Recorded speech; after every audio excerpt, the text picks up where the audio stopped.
교재 82페이지입니다. 하나님은 이스라엘 백성들의 우상숭배 죄악과 그에 대한 심판을 비유로 표현하십니다. 특히 15장에서는 하나님을 잘 섬기지 못한 예루살렘의 지도자들과 백성들은 포도나무가 합당한 열매를 맺지 못하면 땔감으로 던져지는 것과 같이 예루살렘 또한 그렇게 될 것을 경고하고 있습니다. 원래 이스라엘은 버림받은 아이와 같았습니다. 이들을 불쌍히 여긴 하나님은 이스라엘을 품으셔서 좋은 것으로 입히시고 기르셨습니다. 그러나 이스라엘은 말씀대로 살지 않고 우상 숭배를 즐기며 불순종하였습니다. 그래서 사랑하는 자녀가 다시 바르게 설 수 있도록 자녀들에게 심판을 경고하십니다. 15장은 짧은데 16장은 아주 깁니다. 15장은 그 예루살렘 거민 이스라엘 백성들을 그 포도나무 비유로 설명하고 16장은 그 한 여인으로 비유하고 있습니다. 정말 오갈 데 없이 너무너무 불쌍한 여자아이를 하나님께서 거두시고 예쁘게 입히시고 치장하시고 성장하는 내내 돌보아 주셨는데, 그 버림받은 아이를 그렇게 아름답게 잘 보호했는데 그 아이가 결국 은인인 하나님 버리고 다른 남자들, 이 남자 저 남자와 만나면서 온갖 추한 행음을 한다.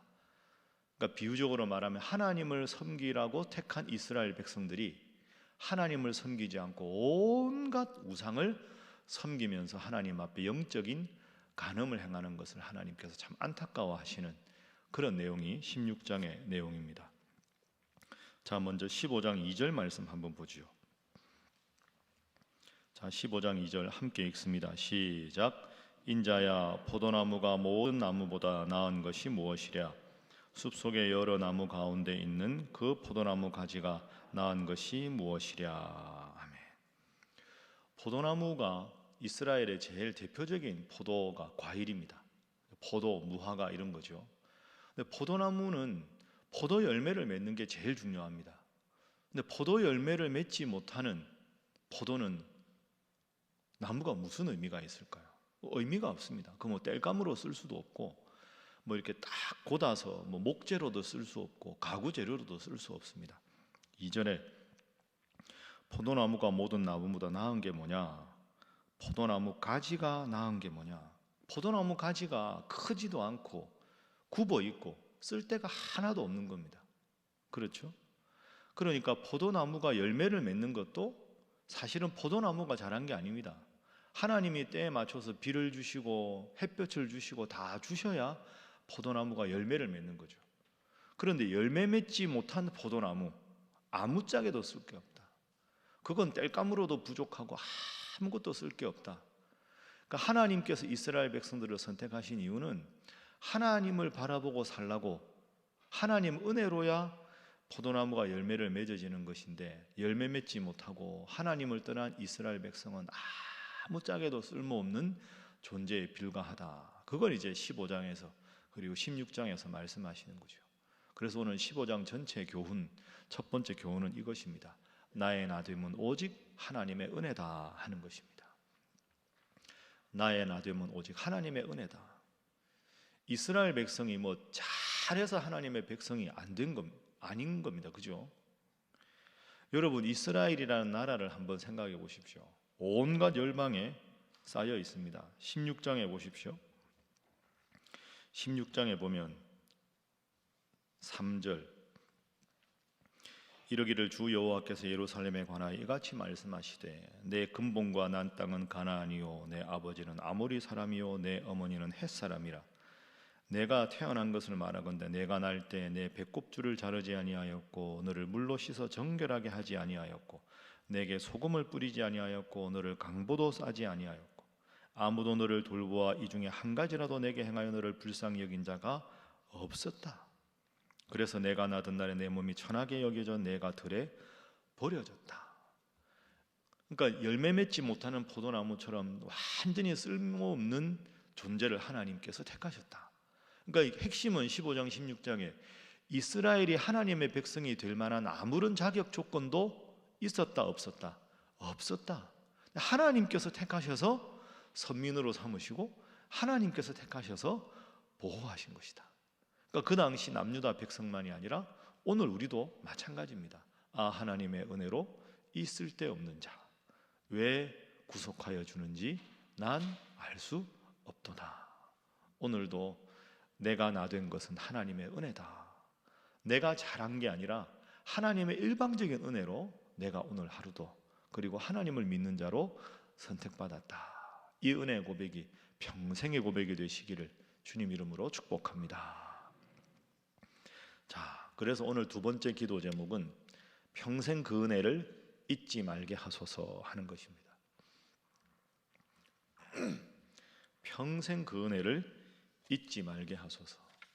포도나무가 포도 열매를 맺는 것도 하나님 은혜고, 이스라엘 백성들이 그 작은 나라 약소국인데 하나님의 백성으로 선택된 것도 하나님의 은혜고, 오늘 우리가 많은 세상 사람들 사이에 살아가면서 하나님을 믿는 사람으로 이 새벽에 기도할 수 있는 것도 하나님의 은혜인 줄로 믿습니다. 그게 하나님 은혜라는 거죠. 근데 그 은혜를 잊고 살아간 것이 예루살렘 거민들의 잘못이었습니다. 16장 전체에 나옵니다. 자, 14절 한번 보십시오. 13절부터 볼까요? 아까 우리가 5절까지 읽었을 때 불쌍해서 아무도 거들떠보지 않는 그 아이를 하나님께서 키우십니다. 그죠? 너무 아름답게. 그래서 13절에 이와 같이 내가 금, 은으로 장식하고 가는 배와 모시와 수놓은 것을 입으며 또 고운 밀가루와 꿀과 기름을 먹음으로 극히 곱고 형통하여 왕후의 지위에 올랐느니라. 완전히 버림받은 그 아이가 왕후의 지위에까지, 누구의 은혜로? 하나님의 은혜로.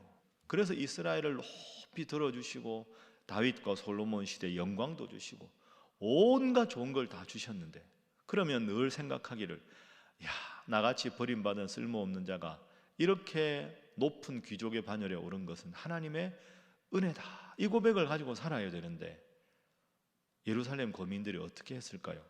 자, 14절 보십시오. 내 화려함으로 말미암아 내 명성이 이방인 중에 퍼졌다. 그것은 하나님 은혜죠. 내가 내게 입힌 영화로 내 화려함이 온전하기 때문이다. 나 때문이다. 그런데 15절, 그러나 내가 내 화려함을 믿고 내 명성을 가지고 행음했다. 하나님을 버리고 우상을 숭배했다. 지금까지 모든 것을 헌신했던 남편 같은 하나님을 버리고 다른 이방 남자 행음하는 영적인 우상 숭배를 저질렀다. 지나가는 모든 자와 더불어 음란을 망히 행함으로 내 몸이 그들의 것이 되었다. 하나님의 것인데 그들의 것이 되었다.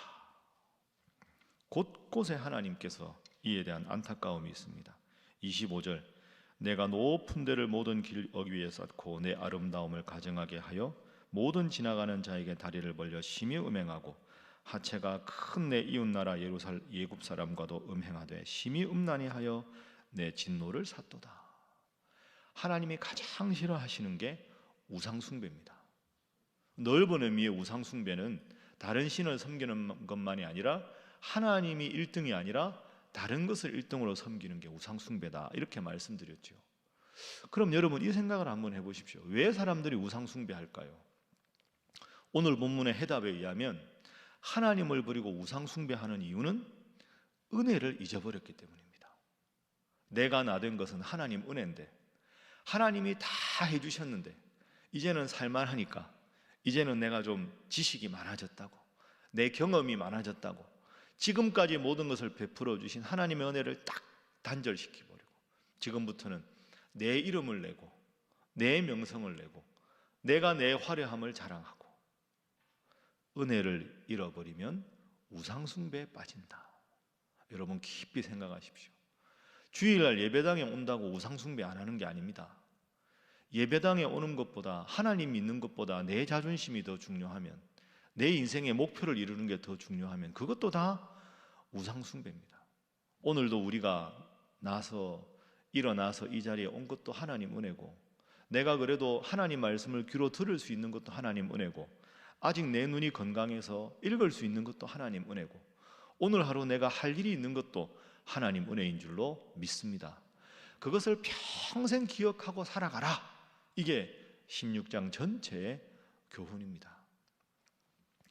그래서 그 하나님은 은혜를 회복하기만 하면 다시 너를 지켜주겠다. 그래서 마지막 오늘 본문의 교훈은 죄값을 치른 후에 하나님은 다시 회복시키신다 하는 겁니다. 아이고 하나님 제가 잘못했습니다 하고 죄값을 치를 마음을 가지면 하나님은 어김없이 다시 회복시키신다. 그 하나님의 비통한 마음이 곳곳에 스며 있는데 참 하나님은 사랑의 하나님이시지요. 두 번 다시 안 본다. 너희는 끝났다. 너희가 나에게 돌아올지라도 내가 등을 돌리리라. 이럴 법도 한데 성경에 나오는 그 하나님은 한 번도 그런 법이 없습니다. 하나님은 참 사랑이 많은 분입니다. 참 표현이 좀 그런데 모진 분이 아닙니다. 하나님은 너무너무 잘못해도 죄송합니다 하나님. 그러면 슬며시 다시 손잡아 주시고 누가복음 15장에 그 집 나간 둘째 아들을 기다리시고 얼싸안으시는 것이 가장 하나님을 잘 표현한 것이라고 생각합니다. 오늘 본문 마지막에 한번 보십시오. 60절부터 보면 그러나 이렇게 시작합니다. 그러나 너희가 그렇게 잘못했으나 그러나 내가 너의 어렸을 때 너와 세운 언약을 기억하고 너와 영원한 언약을 세우리라. 나는 너의 하나님이 되고 너는 나의 백성이 되리라. 어떻게 하면? 돌아오기만 하면, 회개하기만 하면 다시 내가 너를 감싸 안으리라. 내가 내 형과 아우를 접대할 때 내 행위를 기억하고 부끄러워하라. 회개하라. 내가 그들을 내게 딸로 주겠다. 다시 주겠다. 내가 너에게 내 언약을 세워 내가 여호와인 줄을 알게 하리라. 63절 함께 읽습니다. 시작. 이는 내가 내 모든 행한 일을 용서한 후에 내가 기억하고 놀라고 부끄러워서 다시는 입을 열지 못하게 하려 함이니라. 주 여호와의 말씀이니라. 아멘. 내가 내 모든 행한 일을 용서하겠다. 그렇게 배반을 해도 그렇게 배신해도 돌아오면 용서한다. 이게 하나님의 사랑입니다. 그래서 우리가 요즘에 늘 에스겔서 묵상하는 대로 오늘도 우리가 하나님 앞에 많은 것을 요구하기 전에 내 속에 마음 중심에 하나님이 계신가 돌아보고 회개하고 누군가를 미워하지 말고 정죄하지 말고 안타까운 마음으로 참 섭섭한 사람이 있어도 나에게 정말 미운 짓을 하는 사람이 있어도 도대체 왜 저러나 저 사람이 하는 일이 있어도 주여 저들을 용서하시고 저에게도 이런 일을 통해서 제 허물을 더 깊이 발견하고 더 성숙한 신앙인 되게 하옵소서. 그렇게 기도하셔서 외부적인 환경 때문에 누군가 때문이 아니라 늘 내 중심에 하나님 모시고 오늘도 은혜 안에서 회개하고 여러분 간절히 기도하는 제목마다 다 응답되는 귀한 새벽 되시기를 주님 이름으로 축복합니다. 기도하겠습니다. 하나님 은혜 감사하며 끝없이 회개하며 살아가게 하여 주옵소서. 혼란한 이 나라 위정자들에게 지혜를 더하시고 하나님께서 통치하시는 이 나라 온 백성의 몸과 마음이 평안하고 평안한 나라 되게 하여 주옵소서. 목요일 이제 이틀 후에 수학능력 평가가 있습니다. 우리 교회에 속한 수험생들 하나님 앞에 간절히 기도하여 하나님 주신 지혜로 잘 준비하게 하시고 취업 준비생들과 우리 사랑하는 청년들 믿음 생활 잘할 수 있도록 역사하여 주옵소서. 함께 기도합니다. 주여 믿습니다. 주여 믿습니다. 주여 믿습니다.